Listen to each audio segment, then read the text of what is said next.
They said it was empty. But I heard something no one else did. A cry. It was broad daylight, and the sun hung high above Oakland, California, casting long shadows on the smoke rising from the house.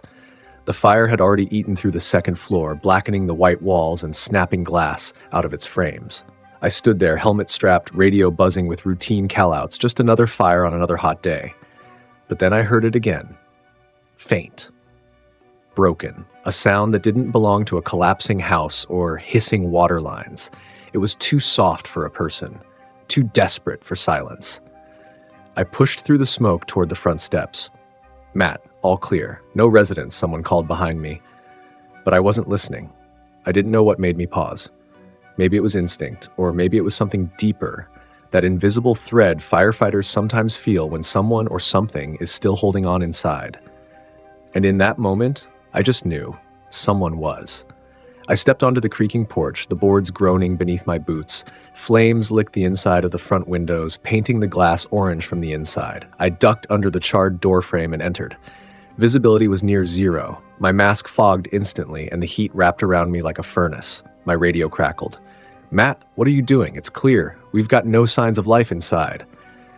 But that cry, I couldn't unhear it. A high-pitched whimper, trailing off like it had run out of hope. Not human. Not a cat. It had rhythm, fragility, and heart. A German Shepherd puppy. He had to be young, 4 months, maybe less. No bark, just that tiny sound like the world had crushed the air out of his lungs and left only the barest whisper behind. The living room was half collapsed. The ceiling sagged and flames curled across the wooden beams above. I moved toward the staircase, crunching glass beneath my boots, sweeping my flashlight in quick, desperate arcs. Then, movement. Fast, low. A flicker in the corner near the base of the stairs. I froze. For a second, I thought it was just smoke shifting. But then a tiny shape stumbled forward, legs shaking, covered in soot. His fur was entirely black, or maybe it just looked that way under the layer of ash. One of his paws dragged behind him. His ears were pinned flat, and his body trembled like he'd been holding his breath for days. And then he collapsed. I dropped to my knees, flames creeping behind me. My gloves brushed away the cinders around him. He was barely breathing. His little chest fluttered like paper caught in the wind. There was a half-melted tag on his scorched collar, and through the soot I could just make out a single letter burned into the metal. He didn't move when I lifted him, didn't resist, just curled instinctively into my chest, like he'd finally found something warm that wasn't trying to kill him. And for a second, I forgot I was still in a burning house. I turned toward the light pouring in through a cracked window. The beams above me groaned, and behind us, the stairwell collapsed in a storm of sparks. There was no going back. But I had him now. This German Shepherd puppy wasn't just clinging to my jacket. He was holding on to life. I wrapped my body around him and ran. The hallway behind us was gone, swallowed in a surge of flames. My oxygen alarm started beeping, sharp, shrill, urgent. I had less than 5 minutes left. Smoke clawed at my mask as I sprinted toward the kitchen, the only exit that wasn't already a wall of fire. I cradled the German Shepherd puppy against my chest, his head tucked under my chin, his body limp but warm. The floorboards moaned with every step, brittle from heat. Each breath scorched my lungs, even through the tank. I could feel his tiny heartbeat against my vest, irregular, faint. But it was there. I wasn't letting that stop. "Matt, where the hell are you?" the radio screamed. "You're gonna bring the roof down." I didn't answer. My eyes locked on the back door. It was partially blocked by a collapsed shelf, flames licking up its side. I slammed my shoulder into it. Nothing. I turned, kicked once, twice. On the third, it burst open with a crash, it flooding the room with sunlight. I stumbled into the backyard just as part of the roof caved in behind us. A fireball chased my heels, and I dropped to my knees, shielding the puppy with my body as debris rained around us. Everything went quiet for a moment. No shouts, no sirens, just the faint wheeze of my own breath. I looked down at him. His paw twitched. He was alive. The other firefighters were on me in seconds. I heard someone shout, "He's got something! Is that a puppy?" I didn't let go. My gloves were shaking as I peeled back part of his collar. That melted tag, it had more than just the H. There were scratches. Someone had etched Hugo into the back. That name hit me like a punch to the chest. When I was 9, we had a German Shepherd named Hugo. He used to sleep under my bed during thunderstorms. I hadn't thought about him in years. And now here I was holding another Hugo in my arms, pulled from fire, barely breathing. A coincidence? Maybe. But in this line of work, I've stopped believing in coincidence. "He needs a vet now," I barked, standing, adrenaline carrying me through the pain in my shoulder. One of the guys ran for the truck, another took my gear. I wasn't hearing anything but the puppy's shallow breaths. His fur was coated in soot, and his front leg looked wrong, twisted. But he was hanging on, and for some reason that mattered more to me than anything else right then. They loaded Hugo into the back of the fire engine, cleared space beside the med bag. I climbed in after him. "He's just a puppy," someone said softly. "How'd he end up in there alone?" I didn't know. And honestly, I didn't care. Not yet. All I knew was that he survived what most wouldn't. And he hadn't made a sound since I pulled him out. But now, as I laid a cool cloth over his back, he let out the softest sigh. A sound so quiet it could have been mistaken for wind. But to me, it was hope. They tried to make me leave, but I wouldn't let go of him. The veterinary clinic was only 10 minutes from the fire, but every bump in the road felt like a lifetime. I sat in the back of the engine, holding the German Shepherd puppy in my lap, whispering the only word I knew that seemed to matter: Hugo. Over and over, like it was a spell to keep him breathing. When we pulled up, the vet techs rushed out with a gurney, but I didn't put him down. "He's not just another stray," I snapped. "He made it out of that fire. He fought." The clinic smelled of antiseptic and something warmer. Linen, maybe. It was too clean, too still. I hated it instantly. I sat on the floor beside the metal exam table while they examined him. His tiny chest rose, then fell, too slowly. His paws were cracked and blistered, and the tip of one ear was singed. But he didn't whine. He didn't cry. He just lay there, breathing with effort, his muzzle twitching slightly when someone touched him. "It's a miracle he's breathing," the vet murmured. 4 months old tops, if you hadn't gone in." "I did," I said quietly. I went in. They cleaned his eyes first. Ash had clumped in the corners, making them hard to open. He blinked once, and then again. Big, dark eyes under all that soot. When I reached toward him, his nose twitched. And then, like a whisper, he moved. Just his head, his muzzle brushed my wrist. He couldn't lift his paw, but he tried. Again and again. That same tiny, instinctual nudge, like he was checking if I was still there. I couldn't speak. I just pressed my palm gently to his cheek. For the first time in 3 years, I smiled. They started an IV, wrapped his paws, applied ointments and bandages. I didn't move. When they tried to usher me to the waiting area, I sat back down against the wall. "He needs rest," the vet said. "So do I replied, not looking up. The room cleared, machines beeped, a fan buzzed overhead, and for a long while, it was just the two of us.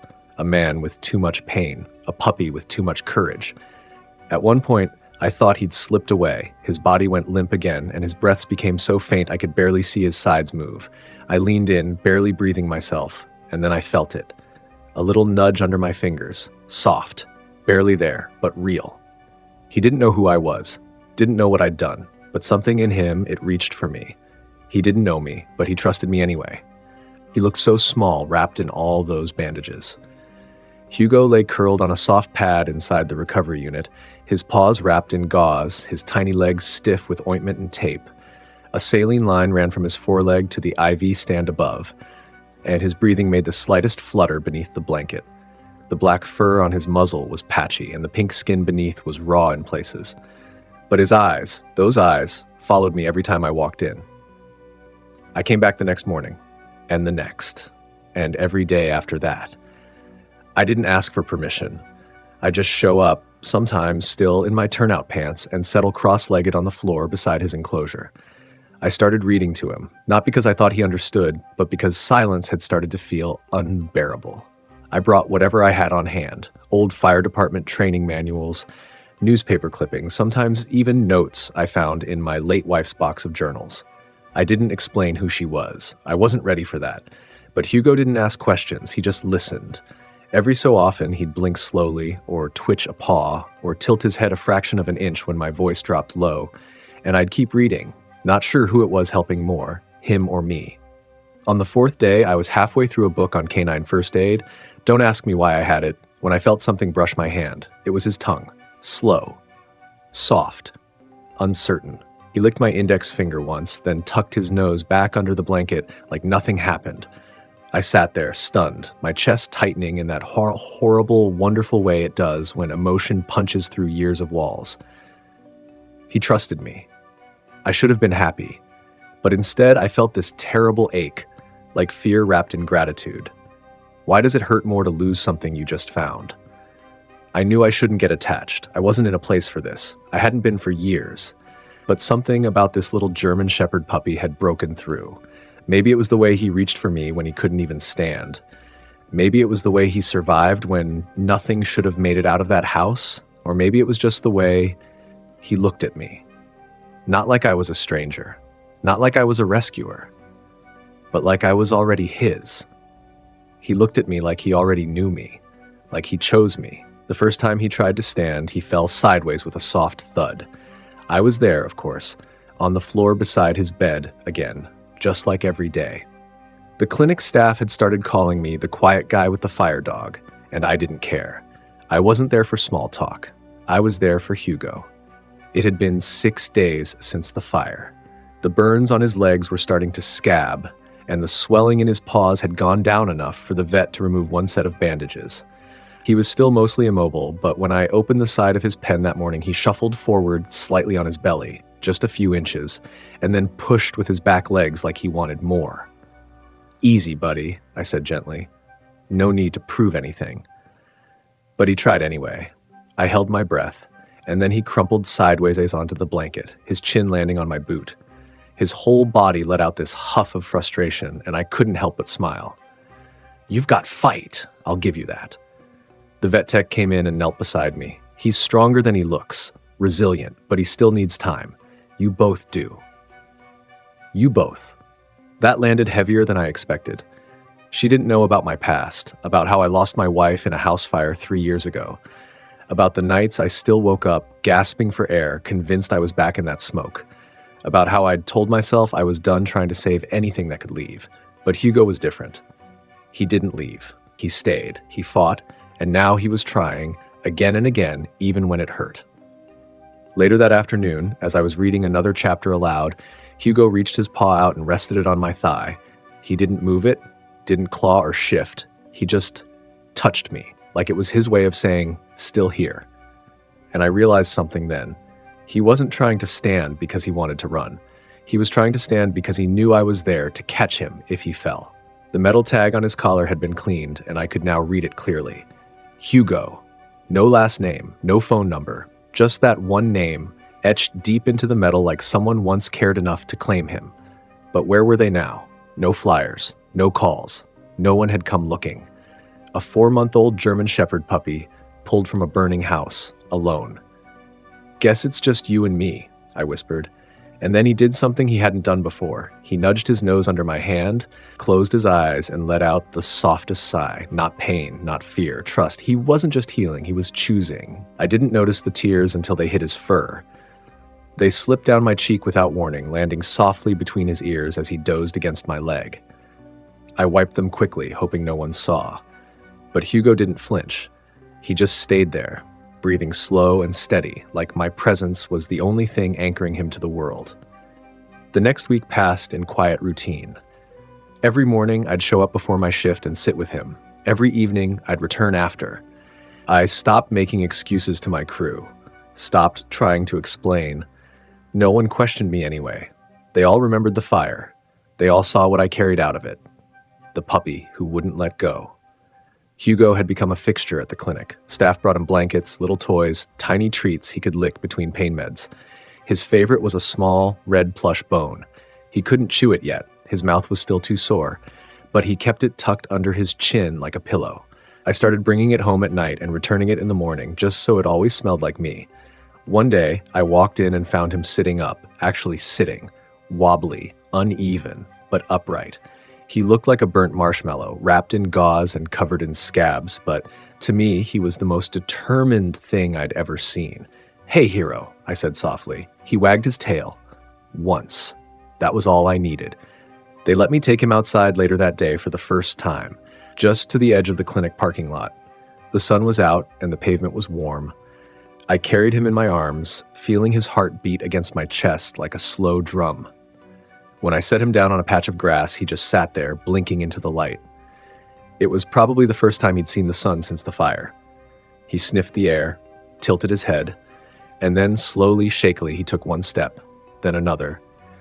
3 steps in, he lost his balance and toppled into my knee. I caught him before he hit the ground, but he didn't seem to care. He stood again, this time bracing himself on my boot. His legs trembled, but his eyes were fixed on something in the distance. A bird, maybe, or just the open sky. And for the first time, I saw it.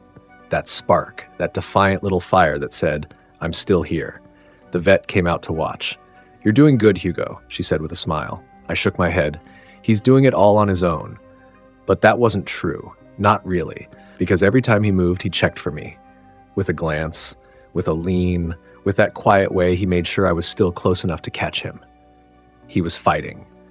But he wasn't fighting alone. They told me I should name him, make it official.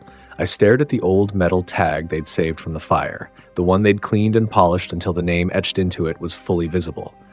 Hugo, all caps, no address, no phone number, just one word, burnt into the collar like a last trace of whoever left him behind. "He already has a name," I said quietly. The vet tilted her head. "You sure? Most strays don't keep their tags. Could have been someone else's." I looked down at the puppy asleep on my jacket. His breathing was still a little uneven, but stronger than before.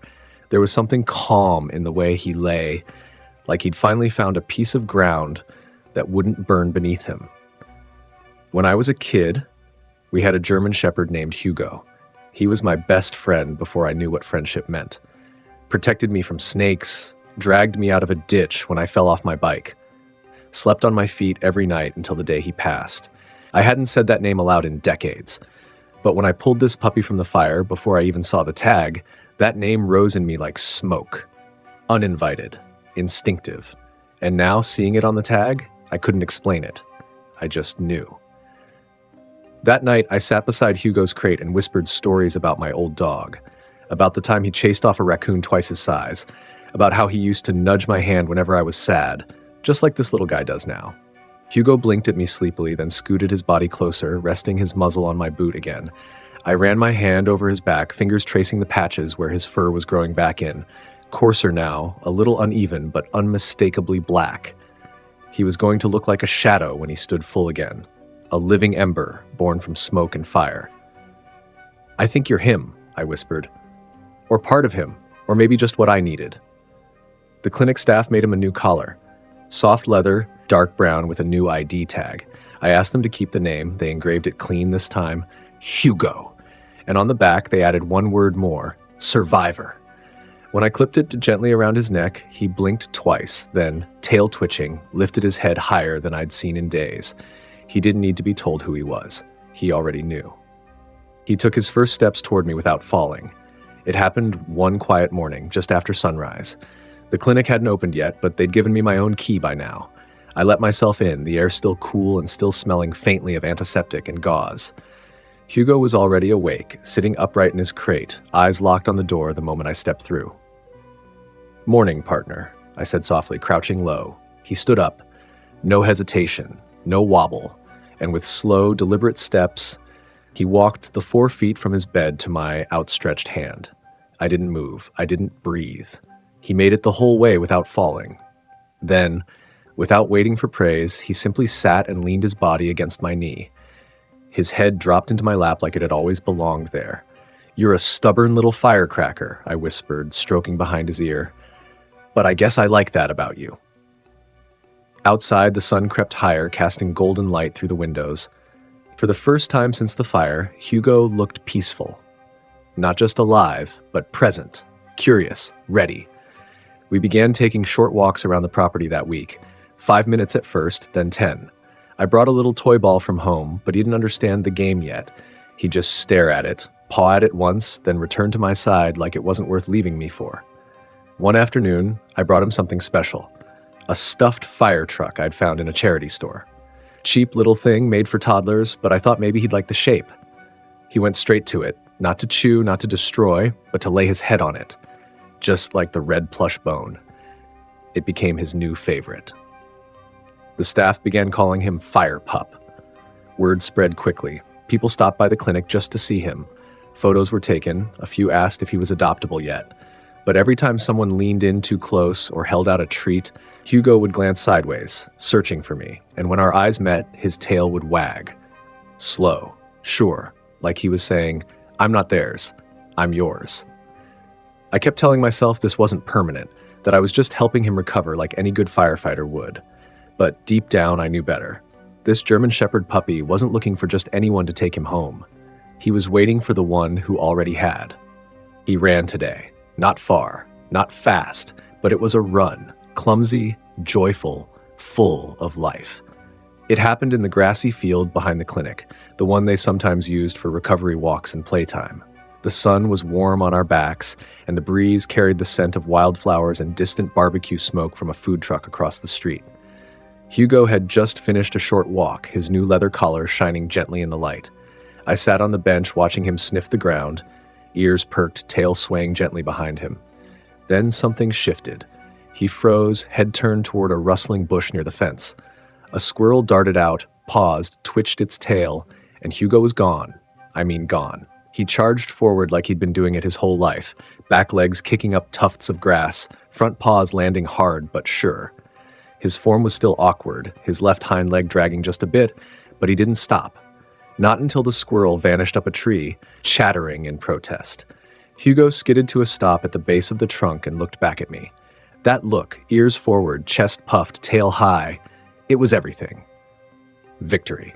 He turned and jogged back, tongue hanging out the side of his mouth, panting like he'd just won a gold medal. I dropped to my knees and held my arms wide.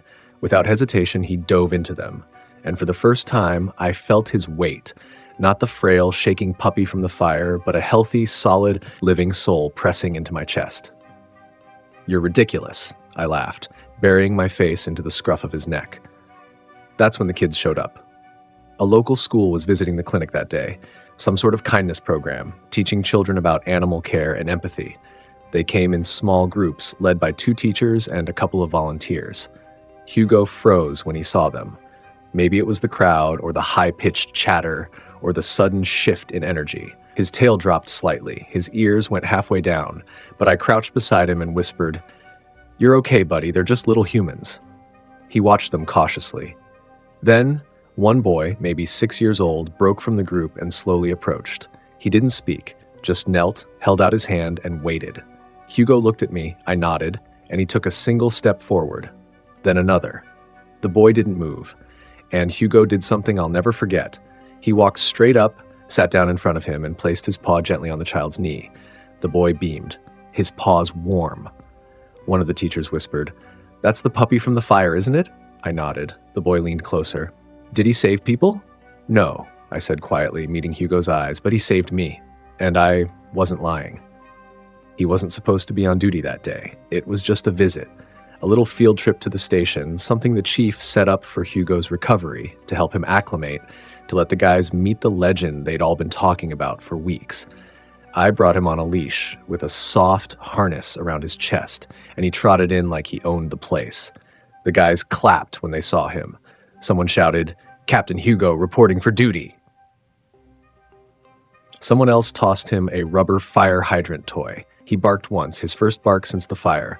Everyone froze. Then he did it again. That bark, it echoed through the station like a declaration. "I'm here." I thought that would be the highlight of the day. I was wrong. It happened around lunchtime. I was in the Bay Area with a couple of rookies, showing them how to run the new pump valves, when Hugo started growling. Low, steady, a sound I'd never heard from him before. I turned. He was standing at full alert, ears forward, body tense, eyes locked on something outside. And then he bolted. I barely had time to react. He slipped the leash clean off and took off across the lot, past the parked rigs toward the row of visitor cars. I shouted after him, heart in my throat. He never ran like that, not without reason. I rounded the corner just in time to see Hugo circling a blue SUV, barking frantically, pawing at the back window. Inside, fogged up from the heat, was a baby carrier. I sprinted forward, my stomach dropping. The child inside, barely a year old, was strapped in and crying, cheeks flushed red, soaked in sweat. The car was locked, no adult in sight. The heat index that day was pushing 100 degrees. That car was an oven. "Hugo, back!" I shouted. He didn't move. He stayed pressed against the car door, barking and scratching as if trying to break it himself. I radioed the crew. "Infant locked in vehicle, passenger side rear." They moved fast, faster than protocol. One of the guys smashed the side window, unlocked the door, and I reached in to lift the baby out, hands trembling. The moment I stepped back, Hugo went silent, just sat down and stared at the child in my arms. The med team checked the baby, dehydrated but responsive. Minutes away from real danger. Police arrived. Turns out the child's aunt had just run in for a minute and forgot she'd left him inside. Charges were filed. But none of that mattered in the moment, because Hugo knew. He heard something none of us did, felt it, reacted before we even noticed. He wasn't supposed to be on duty that day, but that German Shepherd puppy didn't care. He just did what came naturally. He saved a life. They gave him a medal, a real one, small, brass, shaped like a Maltese cross, with the words Honorary K9, Oakland Fire Department, etched into its surface. They attached it to a red ribbon and gently laid it over his neck while the whole station clapped. Hugo didn't understand the ceremony, of course, but he stood proudly, tail swaying, head lifted like he knew, deep down, that something had changed. He wasn't just a survivor now. He was one of us. After the baby rescue, everything moved fast. The story hit local news, then national. Reporters showed up at the clinic. Donations poured in to help cover Hugo's recovery. Families called the station offering to adopt him. Even the mayor's office sent a letter of commendation. But none of that really mattered to Hugo. What mattered to him was the ride home that night. He sat beside me in the truck, window cracked, nose in the wind. The city lights blurred past us, and he rested his head on my shoulder like he always did. Calm. Steady. Mine. I pulled into my driveway. Small house, quiet street, same place I hadn't touched since my wife passed. For 3 years, I'd lived in shadows. No laughter, no sound but the creak of old floors and the occasional buzz of a broken ceiling fan. Until Hugo. He stepped through that front door like he belonged, sniffed every corner, inspected the furniture, then circled twice, and curled up right where the firelight from the gas stove hit the hardwood, like he'd always been there. I hung his new collar on the wall beside my turnout gear. Above it, his medal. Below it, a small brass tag from years ago, cracked and worn. Hugo, 1996-2008, the original, my childhood best friend, and now this new life, this new bond. As if somehow, the universe handed me back something I'd lost in a different form, wrapped in ash and fight and quiet eyes that said, "I choose you." I sat on the floor beside him that night. No TV, no phone. Just me, him, and the steady rhythm of two broken things learning how to be whole again. He licked my wrist once and let out a soft sigh. And for the first time in years, the house didn't feel quiet anymore. It felt alive. Hugo's journey proved something simple but profound, that even in the ashes, life can rise again. He wasn't just a puppy rescued from a burning house.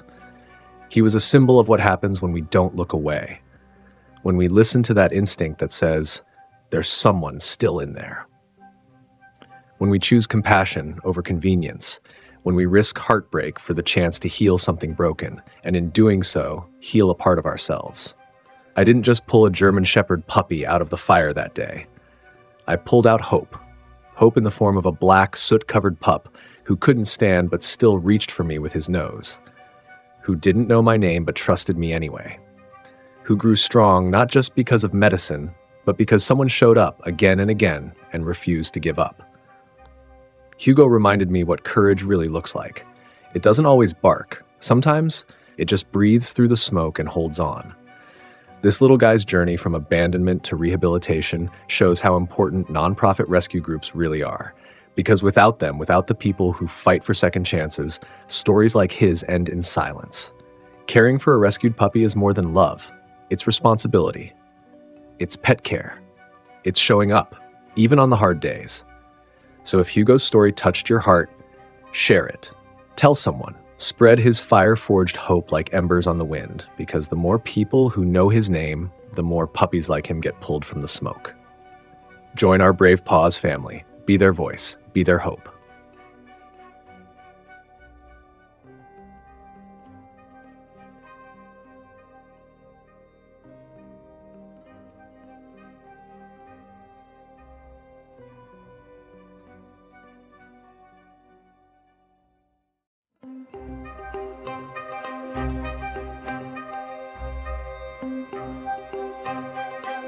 Two puppies were tied to a broken fence in the Kansas sun, a 5-month-old German Shepherd and a 6-month-old Dalmatian, left beneath a cardboard sign, stabbing the dirt.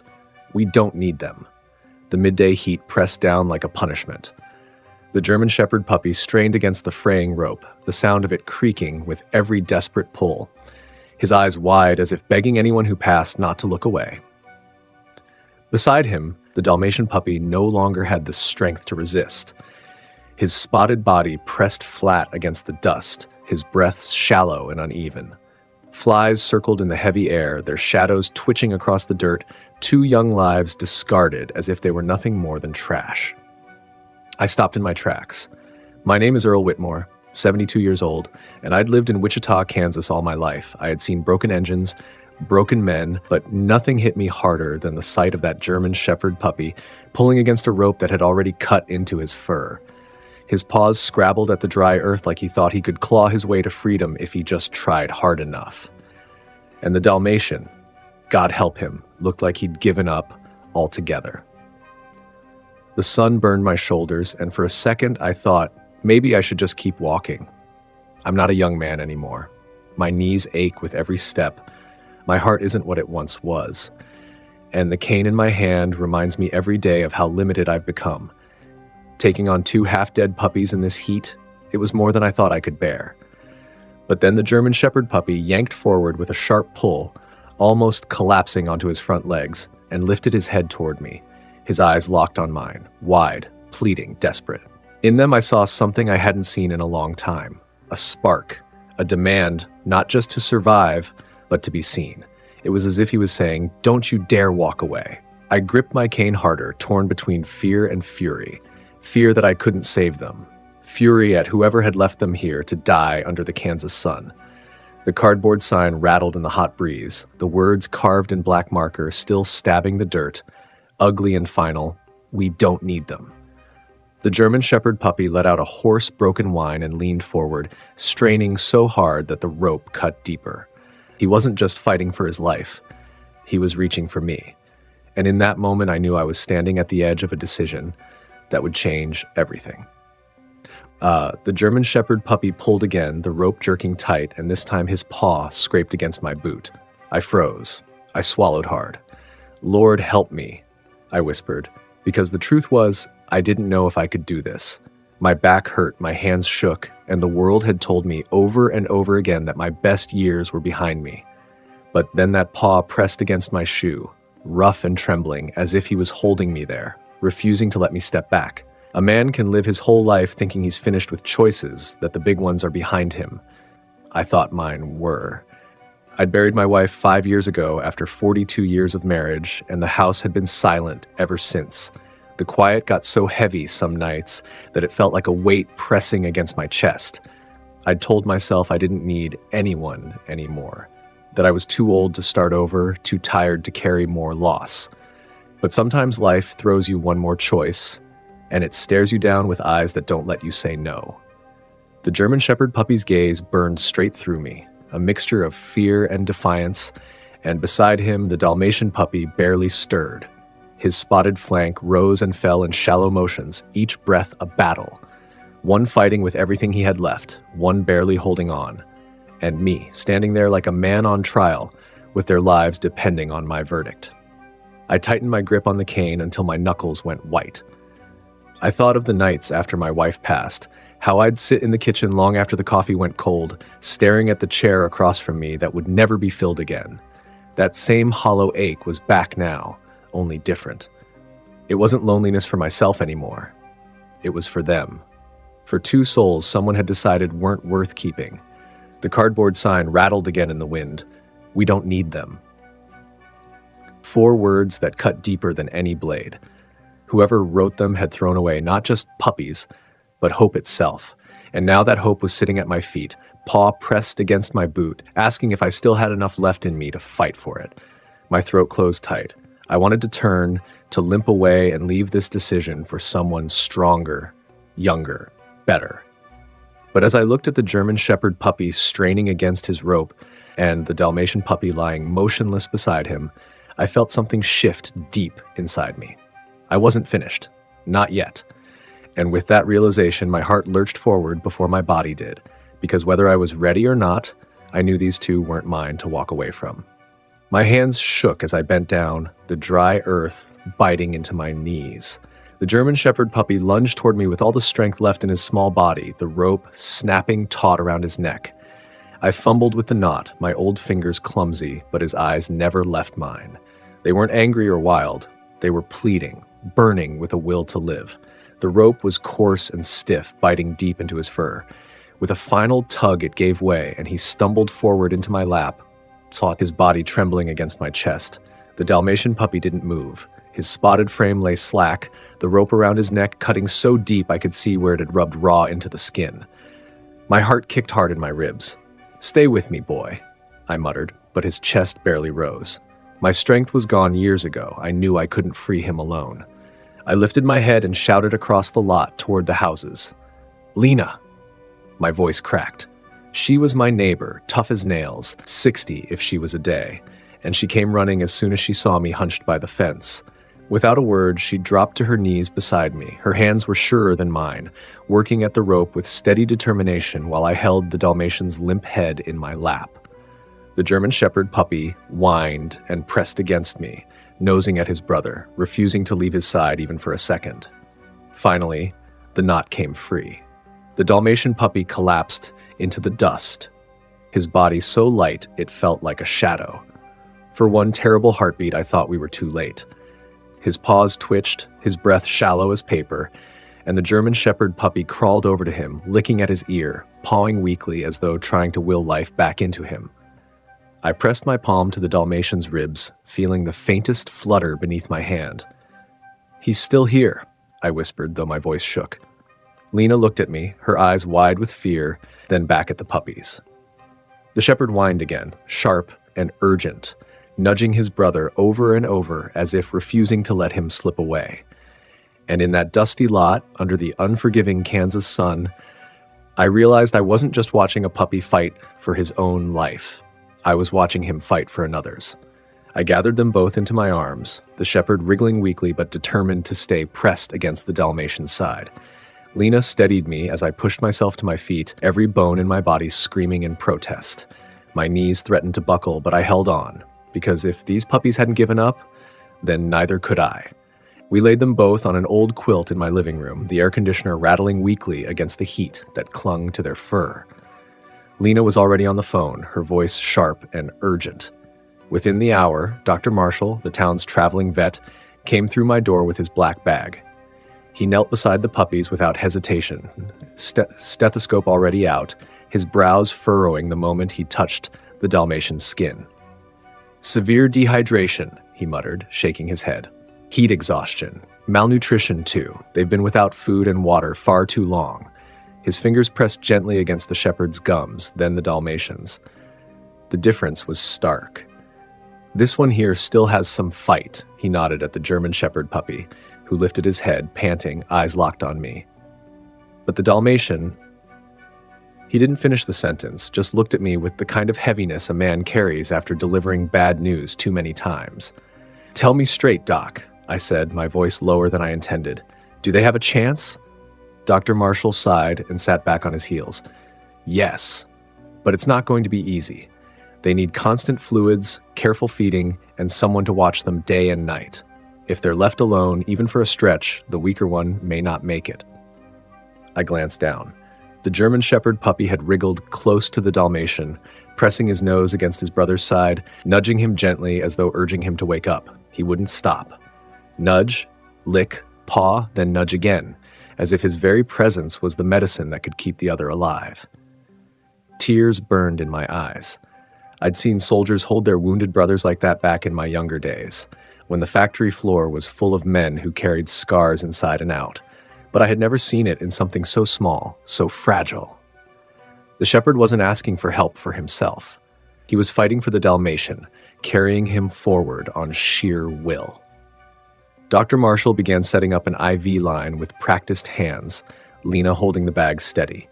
I could only sit there, one palm resting on the shepherd's back, feeling the tremor of his body as he refused to move from his brother's side.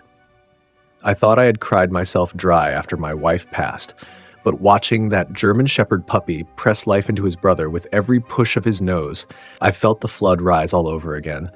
And in that moment, I understood their survival wasn't just about medicine, it was about love refusing to let go. By the next morning, the house was alive with small sounds I hadn't heard in years. The faint scrape of paws against the quilt, the lap of water from a bowl. The German Shepherd puppy had already found his strength, leaning over to drink with noisy gulps, his tail thumping weakly against the floor. When I set a shallow dish of food down, he pressed his nose into it and began to eat, hunger driving every bite. His eyes lifted to me between mouthfuls, as if to say he wasn't done fighting. The Dalmatian puppy was slower. He still lay flat against the blanket, every breath shallow, but when the shepherd nudged his paw against him, there was a flicker, a twitch of his nose, the faint lift of his head. The shepherd licked his ear, then his face, refusing to let him sink back into stillness. And sure enough, the Dalmatian's eyes fluttered open for a moment, weak but present. It was the first spark of hope I'd seen in him, and it nearly undid me. Later that day, Dr. Marshall returned for a checkup, his bag knocking against the doorway as Lena let him in. He examined both puppies with steady hands, listening, checking gums, watching their tiny chests rise and fall. "The shepherd's turning a corner," he said with a nod, a trace of relief softening his face. "Good appetite, good hydration. He'll make it." I glanced at the Dalmatian, who still leaned into his brother more than he leaned into life itself. "And him?" I asked quietly. Dr. Marshall pressed the stethoscope to the Dalmatian's ribs, then leaned close, listening longer. "He's fragile, very fragile, but he's responding. That bond between them might be stronger medicine than anything in this bag." He straightened, tucking the stethoscope away. "Still, Earl, you can't keep them here forever. You need to take them to the shelter, get them registered, make it official. That way they'll have a chance at being placed properly." The words hit harder than I expected. Shelter. Placement. As though they were packages to be processed. I looked down at the German Shepherd puppy, who had already curled himself around the Dalmatian again, his eyes half-lidded but still watchful, guarding. He licked his brother's muzzle and rested his chin across him, unwilling to leave even in sleep. My chest tightened. After everything I'd seen, the thought of separating them from me, from each other, felt like a second kind of abandonment. But the doctor's voice carried that unshakable authority, the kind I'd spent my life listening to. "Think about it, Earl. They'll need more than you can give. The system exists for a reason." The shepherd opened his eyes at that moment, staring straight at me, his paw resting across his brother's neck as if daring me to let go. And I realized the decision ahead of me wasn't about paperwork. It was about whether I believed the system could love them the way they loved each other. That night, when the house had gone quiet and the heat of the day finally eased, I spread an old rug by the fireplace. It was the same rug my wife used to sit on during winter evenings, knitting while I dozed in my chair. I hadn't touched it in years, but somehow it felt right to lay it down for them. The German Shepherd puppy wasted no time. He curled into the soft fabric, circling twice before flopping down with a heavy sigh, as if he'd been waiting his whole life for something that simple. The Dalmatian puppy moved differently. He dragged himself inch by inch, his legs shaky, his ribs still rising in shallow breaths. Every shift looked like it might be his last, but he pushed forward until finally he reached the shepherd's side. With the tiniest groan, he pressed against him and stilled, the tension leaving his body like air, escaping a worn-out tire. The shepherd lifted his head, touched his nose gently to his brother's ear, then laid it down again. I shuffled into the kitchen, found 2 old bowls I hadn't used since my own dog passed years ago, and filled them with cool water. My hands trembled as I carried them back, not from weakness, but from something else I hadn't felt in so long I almost didn't recognize it. Anticipation. When I set the bowls down, the German Shepherd puppy leapt up, tail wagging weakly, and began to drink. Loud gulps filled the quiet room, water spilling from his muzzle onto the rug. A sound so ordinary, so messy, it nearly broke me in two. The Dalmatian puppy lifted his head, eyes half closed, and the shepherd nudged the bowl toward him with his nose. The spotted pup stretched forward, tongue flicking once, twice, and then he was drinking too. That sound, 2 puppies lapping at water, sharing life where there had been none, filled my house in a way silence never could. For the first time in years, I felt the walls breathe again. I sat down heavily in my chair, my cane leaning against the armrest, and just watched. The German Shepherd puppy finished first, then turned back and licked the Dalmatian's cheek, his tail thumping against the rug. The Dalmatian responded with the faintest wag of his own, small but steady. And in that simple moment, the rug, the bowls, the clumsy sound of puppies eating and drinking, I felt something stir inside me. Something I thought had died the day my wife was lowered into the ground. The shepherd curled back against his brother, the two of them pressed tight as if nothing in the world could wedge them apart. I leaned forward, elbows on my knees, my chest tight with a mix of fear and wonder. Because I knew this wasn't just the first night in my house for two abandoned puppies. It was the first night I'd felt like my house was a home again. Dr. Marshall came back 2 days later, his truck pulling up in the drive just as Lena knocked on my door with a Tupperware of soup in her hands. The German Shepherd puppy barked weakly at the sound, his tail thudding against the rug, while the Dalmatian only lifted his head, blinking slowly as if every movement still took effort. The vet knelt by them once more, checking gums, listening to their tiny hearts, pressing gently along their ribs. "They're stabilizing," he said at last. Stronger than I expected, to be honest. But Earl, they need structure, follow-up, vaccinations. The shelter can help with all that. His words were practical, steady, the kind that made sense on paper. Lena sat beside me on the couch, her hand resting lightly on my shoulder. "I'll go with you," she said softly. "You don't have to do this alone." I looked down at the shepherd, who had wedged himself so firmly against his brother that I had to laugh through the lump in my throat. He refused to move, even when the vet prodded him, instead pressing his nose into the Dalmatian's fur, as if to say, "We're a package deal." So I gathered them both into a blanket and carried them out to the truck. Every step made my back groan, but I didn't dare let them go. Lena climbed in beside me, her presence steadying me as we drove toward the shelter on the edge of Wichita.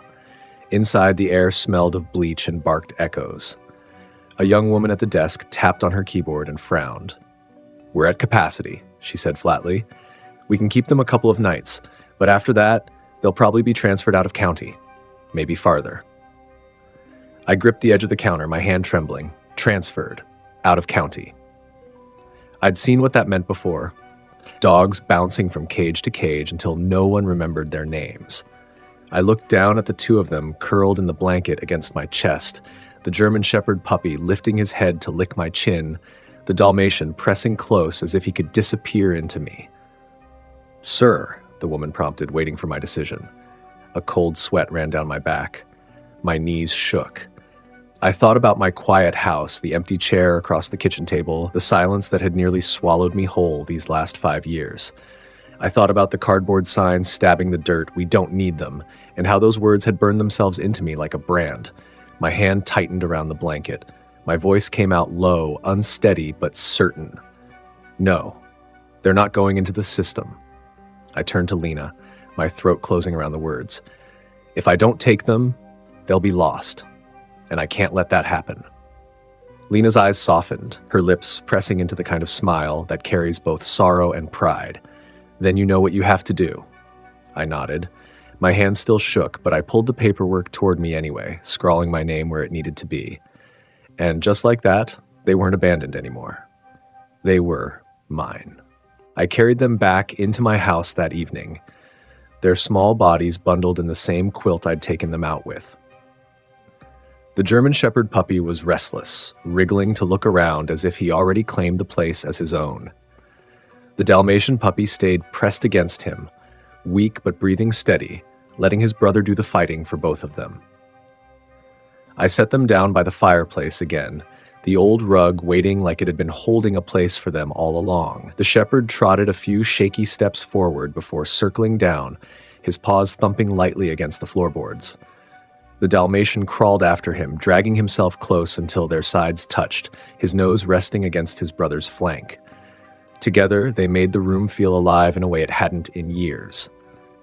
I filled 2 bowls in the kitchen, hands trembling, but not from weakness this time. When I set them down, the shepherd dove in, noisy and eager. Water splashed onto the rug, droplets darkening the fabric. He looked back at the Dalmatian, then pushed the bowl forward with his nose. The spotted pup leaned in, tongue flicking hesitantly at first, then stronger, until he was drinking too. The sound of it, messy, ordinary, miraculous, filled the house. Lena had followed me inside. She stood near the doorway, her eyes glistening as she watched them eat. "Earl," she whispered, her voice thick, "they already know they're home."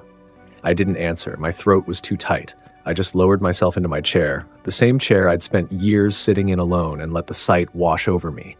Two puppies side by side, their tails moving slowly in unison, chewing, lapping, living.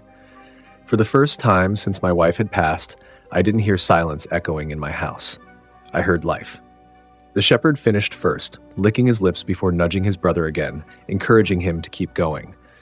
The Dalmatian obeyed, one weak bite at a time, until he finally laid his head down, exhausted but satisfied. His brother lay across him, draping a paw protectively over his body, eyes closing as though he wouldn't let go even in sleep. I leaned forward, elbows on my knees, and felt something shift deep inside. They weren't just survivors of the Kansas sun anymore. They were mine, and I was theirs.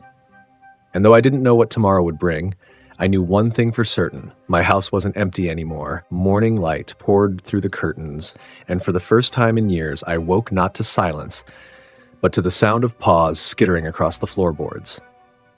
The German Shepherd puppy had found his legs overnight, clumsy but determined, chasing a threadbare slipper as though it were the most important mission in the world. His tail whipped back and forth, knocking against the chair legs, his ears too big for his head as they flopped with every bound. The Dalmatian puppy was slower to rise. He stretched carefully, ribs still visible under his thin skin, but when his brother bounded past, he pushed himself up with a groan. His legs wobbled, his paws slid against the rug, but he stayed standing. My chest tightened at the sight. He wasn't lying down anymore. He was trying. And when the shepherd circled back, nosing him gently in the chest, the Dalmatian took one unsteady step forward, then another. Lena stopped by with groceries ahead, and when she saw them, she covered her mouth with her hand. "Would you look at that?" she whispered. "He's walking." Her eyes flicked to mine, and for a moment, I couldn't speak. I just nodded, because I was afraid if I opened my mouth, the lump in my throat would come spilling out. I set 2 bowls by the fireplace again, filled with softened food. The shepherd attacked his with gusto, head buried so deep his ears dipped into the mush. The Dalmatian hesitated, swaying on his paws until the shepherd pulled back, gave a sharp bark, and nudged the second bowl toward him. Slowly, carefully, the spotted pup lowered his head and began to eat. His tail twitched once, uncertain, then wagged. Just a little. It was clumsy, it was messy, but it was life clawing its way back into him. And I knew then he wasn't just surviving, he was healing. I sat back in my chair, hands clasped tight, watching them finish their meal. The shepherd licked his brother's face afterward, paws draped over him like a guard, as if saying, "I carried you this far, and I'll keep carrying you." And as the fire crackled low in the hearth, I realized the house wasn't just filled with sound anymore. It was filled with hope. But late that night, when the world was quiet again, I would learn that healing isn't a straight road, because that was when the Dalmatian whimpered in his sleep, and I heard the shepherd move to comfort him in a way I never expected. The sound woke me before dawn, a broken whimper, thin and sharp, cutting through the stillness of the house. I sat up in my chair, heart pounding, and saw the Dalmatian puppy trembling on the rug. His paws twitched, his chest heaved shallowly, and a low cry escaped his throat, the kind you never forget once you've heard it. Nightmares. Before I could move, the German Shepherd puppy stirred. He rose unsteadily, his ears perked, his eyes locked on his brother. Without hesitation, he lowered himself beside the Dalmatian, pressing his small body tight against him. Then, slowly, he draped one paw over the spotted pup's chest, as though he could pin the fear down and keep it from dragging him under. The Dalmatian whimpered again, but softer this time. The shepherd licked his ear once, twice, then rested his chin across his neck, his eyes staying open as if standing guard. I swear I saw his breathing change, steady, calm, and the Dalmatian's breaths began to fall in rhythm with his. The trembling eased, the crying faded. In that moment, one puppy carried the other back to peace. I sat there in the half-dark, my old hands gripping the armrests, and tears streamed down my face. I'd seen men cradle each other on factory floors after accidents, brothers carrying burdens no one else could understand. But I had never seen anything as pure as what that shepherd gave his brother in that moment. Comfort without words, love without conditions. The fire had long since died down, just embers glowing faintly, but the light from them glinted off their fur as they settled into silence together. I realized my heart was doing the same, slowing, softening, breaking, and mending all at once. I wiped my face with the back of my hand, my breath shaking. For years, I thought I was too broken to hold anything new, too old to carry anyone's weight but my own. But watching that shepherd refuse to let his brother suffer alone, I felt something inside me crack wide open. Because sometimes survival doesn't come from strength at all. It comes from refusing to let someone you love face the dark by themselves. And I knew right then that I wasn't the only one who had found a reason to live again. 2 weeks later, the world looked different. The air was cooler, the Kansas sun softer, and the fields outside my house were painted gold with early autumn light. I took my cane in one hand and held the door open with the other, and the two puppies tumbled out ahead of me like they had been waiting their whole lives for this moment. The German Shepherd puppy ran first, bounding into the tall grass with his tail wagging like a banner in the wind. His paws hit the ground hard, clumsy but full of joy, ears flying as he darted left and right. He looked back at me once, barked, then spun in a circle as if daring the world to keep up. Behind him, the Dalmatian puppy hesitated at the threshold. For a second, he froze, the memory of weakness still heavy in his body, but then the shepherd dashed back, nudged him firmly in the side, and ran ahead again. The Dalmatian took a shaky step forward, then another. And suddenly, with a burst of determination, he was running. His legs wobbled, his stride uneven, but he was moving on his own, ears flapping wildly as he chased his brother through the field. My throat closed as I leaned on the cane, watching them go. They darted between stalks of grass, tumbling over each other, rolling, barking, alive in every way that mattered. The shepherd stopped once, turned back to the Dalmatian, and pressed his nose against him before they both bolted forward again. Lena stood beside me, her hands folded over her chest. "Would you look at that?" she said softly, like they were never broken at all. I didn't answer. I couldn't. I just smiled, a wide, unguarded smile that felt strange on my face after so many years of sorrow. I hadn't smiled like that since my wife was alive. The Dalmatian tripped once, rolled in the grass, and I almost stepped forward. But before I could, the shepherd was there, paw on his brother's back, coaxing him up again. The spotted pup rose, tail wagging, and off they went once more, side by side, unstoppable. My chest ached with something I hadn't felt in a long time: peace. I wasn't alone anymore. I had a family again, and not just because I had saved them, but because, in their way, they had saved me too. As the sun sank lower and their shadows stretched long across the field, I whispered to myself, "Welcome home, boys. Welcome home." I sit by the fireplace now, the rug worn thin beneath my boots, and I watch them sleep. The German Shepherd puppy curled tight against the Dalmatian, their breathing slow, steady, safe. The house is no longer silent. It carries the rhythm of paws against the floor, bowls clattering in the kitchen, the quick barks that remind me I'm not alone anymore. I once thought my story had ended the day I buried my wife. I believed the house would remain hollow, just walls holding shadows. But then, 2 broken lives were tied to a fence in the Kansas sun, left behind like they were nothing. And now those same lives fill this place with light I thought I'd lost forever. Every day they grow stronger. The shepherd has the boldness of a leader, pulling his brother forward, never letting him fall behind. The Dalmatian has the quiet courage of survival, each step a victory, each wag of his tail proof that healing is possible. They are reminders that family doesn't always come the way we expect.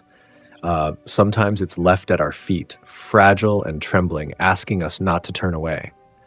And I think about that cardboard sign stabbed into the dirt. We don't need them. Those words haunted me, but the truth is the opposite. We do need them. They save us in ways we don't see until it's too late. They give us reasons to rise in the morning, to open the door, to believe that love can be reborn in the ashes of loss. My wife always told me love was never wasted, no matter where you gave it. She was right. Even in death, she left me that wisdom, and these two pups, they proved it true. So if you take anything from this story, let it be this. Compassion matters. A choice you make in a single moment can mean the difference between despair and hope, between life and death. This little guy's journey from abandonment to rehabilitation shows how important nonprofit rescue groups really are. Caring for a rescued puppy is more than love. It's responsibility. It's pet care. When you share their stories, you don't just spread awareness, you give countless other abandoned puppies a chance at the same miracle.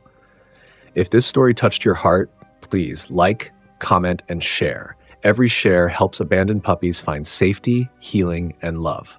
Join our Brave Paws family. Be their voice. Be their hope.